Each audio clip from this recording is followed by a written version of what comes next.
હરિયાણાના એક state highway પર ખેડૂતે દિવાલનું બાંધકામ શરૂ કરી દીધું છે, જેના કારણે ટ્રાફિક ડ્રાઈવર કરવું પડ્યું છે અને લોકોને ખેતરમાંથી થઈને બહાર નીકળવાની ફરજ પડી હતી. આ કેસ કુરુક્ષેત્રથી પહવાને જોડતા સ્ટેટ હાઈવેનો છે. ખેડૂત બલવિંદરસિંહે અને તેમના પરિવારે સ્ટેટ હાઈવે પર દિવાલનું બાંધકામ શરૂ કરી દીધું છે. વાહન ચાલકો આ વિસ્તારમાં પહોંચ્યા તો ખબર પડી કે સ્ટેટ હાઈવે બંધ છે અને ત્યાં મંજૂર દિવાલ બનાવી રહ્યા છે.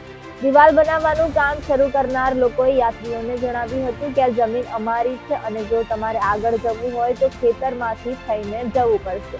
મોટી સંખ્યામાં બાઇક અને અન્ય વાહન ખેતરમાંથી થઈને પસાર થયા છે, જોકે ભારે વાહનો ત્યાં ઊભા રહ્યા, જેના કારણે ટ્રાફિક જામ થઈ ગયો હતો. ઘટનાની જાણ થતાં વહીવટી અધિકારીઓ પણ ઘટના સ્થળે પહોંચી ગયા હતા. આ અધિકારીઓએ બલવિંદર અને પરિવારને સમજાવવાનો પ્રયત્ન કર્યો કે તે રસ્તો બંધ ન કરે, તો બલવિંદરે જણાવ્યું હતું કે આ જમીન અમારી છે અને સરકાર વળતર આપે. જો વળતર નહીં મળે તો અમે અમારી જમીન પર કબજો કરી લઈશું.